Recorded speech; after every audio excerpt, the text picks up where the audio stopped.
Big Ten Today is fueled by Gatorade. Is it in you? UCLA baseball rolled into Champaign this weekend and came away with a sweep of the Fighting Illini. The second of those 3 wins was number 800 for Coach John Savage in his 24-year career, with all but 88 of them coming in Westwood. Bruins finished the regular season at home against Northwestern. They're a game behind Iowa in the battle for the Big Ten regular season crown. And John Savage, the head coach of the Bruins, joins us now for our big interview. Coach, I mentioned it, 800 wins. Congratulations on that milestone. What does the number 800 victories mean to you? Just a lot of thankfulness, really, for having the ability to be at UCLA, having some wonderful student athlete group, assistant coaches, administration. There's so many people involved in terms of building a winning program and a sustainable program. And, it's, longevity and consistency in one spot. I do like that. I do like the trust. I like the loyalty factor on both sides. And I've been very fortunate. Coming into this weekend, you guys have hit a minor bump in the road in what's been a really good year, but you had lost 3 in a row coming in. How important was that series in Illinois to kind of righting the ship here and get it pointing in the right direction as you head into this last regular season weekend and then the postseason? Yeah, I think riding the ship is the correct phrase. I mean, USC fully outplayed us the weekend before. We won on Friday, but it was a 7-6 game, and then they handled us on Saturday and Sunday, really, and we didn't play very well against Long Beach State on Tuesday, and so we got a little gut check for sure, and those are good things if you can handle them the right way.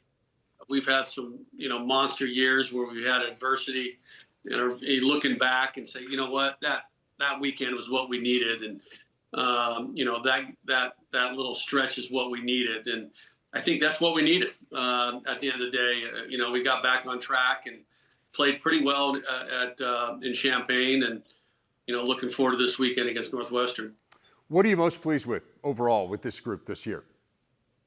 I just think the togetherness. We had the ballpark issue in the fall, and we were out on the road basically every day on the bus, going to JCs and high schools, and the connection. We had a bad year last year, and we were not really used to those sorts of years, and I think everybody was fully committed to getting back together. And I think you would have to say the offense. The offense is Brian's done a really, really good job of putting those guys in the right spot, and certainly our defense. Our defense has been elite. I think we lead the country in double plays. I think we're fielding over 980 or 980. Whenever you see the 980 and above, you're always in the top 15, 20 in the country. And, I think our pitching clearly has to get better if we're going to make a run in this thing. But at the end of the day, offensively, we've been really good. On base percentage, slug, all kinds of different ways of winning games.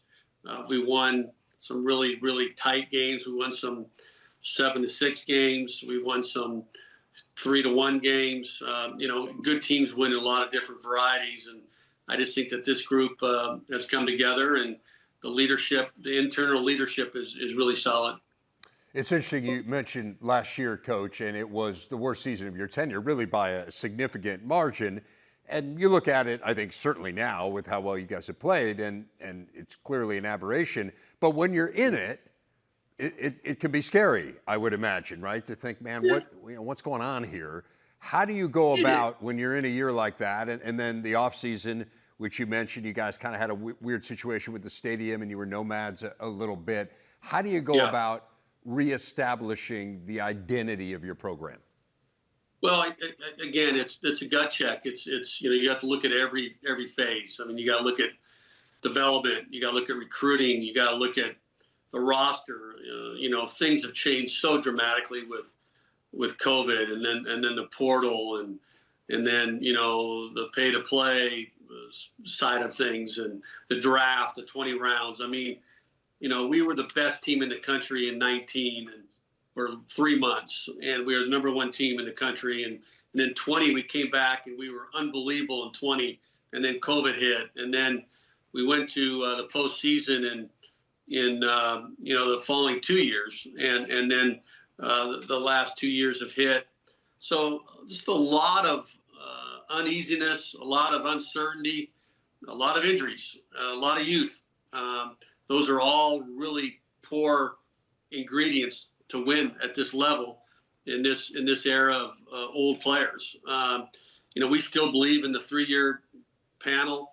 We believe in an 18, 19, 20-year-old sending a guy out. A lot of our 22, 23-year-olds are really are in AA or AAA or even in the major leagues. So, but in this age of college baseball, it's a lot like football and basketball. You can't win young. It's nearly impossible. And that's what we tried to do last year. And, I think we had the most at-bats or near the top of most at-bats and most innings of any program in the country. There was JCs that were older than us in Southern California, believe it or not. So that's a hard formula for regardless of the talent level. There was the #1 recruiting class in the country, and they got handled. But the payoff is you're seeing it now. You're seeing boys turn into men. You're seeing Cape Cod summers, Northwood summers that really come to its head during their sophomore year, and really the future is very, very bright. I mean, these guys are, I don't want to say a year ahead. I mean, that's kind of sounds silly in today's world, but these guys have really have stepped up, made a big move in terms of where we were and where we are today. And, there's just a lot of contribution in a lot of different areas. You were talking about that freshman class last year, and Rock Shalasky was one of the big-time recruits in that class, and he had a good year last year. He's having an incredible year this year. He's leading you in average, leading you in home runs. I mean, all the statistics, everything he does defensively too as a shortstop, all that anyone can see who turns you guys on and watches you.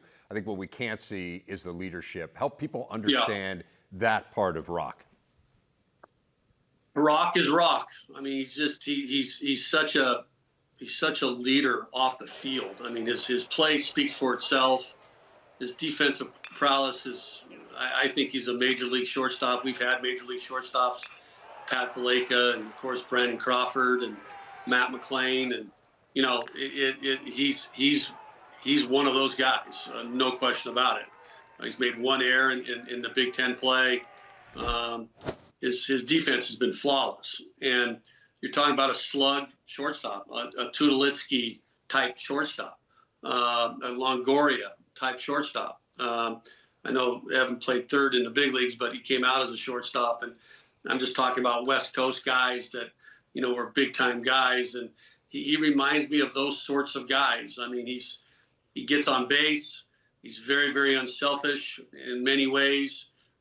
You look at his walks, you look at his hit by pitches, you look at his doubles, you look at his home runs. I mean, there's impact in every phase, and there's impact defensively. I mean, I think he's a Gold Glove defender. I think he's if there's a better shortstop out there, I haven't seen him.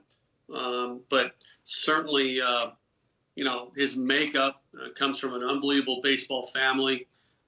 Tika and Dan have raised him, and he's a baseball guy through and through. He knows history of baseball. He respects the history of baseball. I mean, he does his own scouting reports on guys, and he knows who's playing well and who's not, and who's made the most errors and who's played really good defense. And I mean, he knows everybody on the field. I mean, and you're talking about opponents. We're just not talking about his own team. So you're just talking about a very well-rounded, I don't want to say old school, but you would have to kind of put that description on there. It's just I think any organization would just love to have this guy. This guy's all about winning. It's his main goal, main objective each and every day. He's a tremendous competitor, and it just rubs off on a lot of different people. Well, Coach, we really appreciate your time. Exciting weekend. I guess it starts Thursday for you guys, so early weekend as the Big Ten typically does in this last week of the regular season. Big matchups with Northwestern. Some of that action will be here on the Big Ten Network. Really appreciate it, and best of luck as you guys chase a Big Ten title in your first year in the league. Great. Thanks so much. I appreciate you having me. Now back to softball next. 8 Big Ten teams still in the hunt for a spot in Oklahoma City take a look at the bracket, break down the first round matchups. Stick around.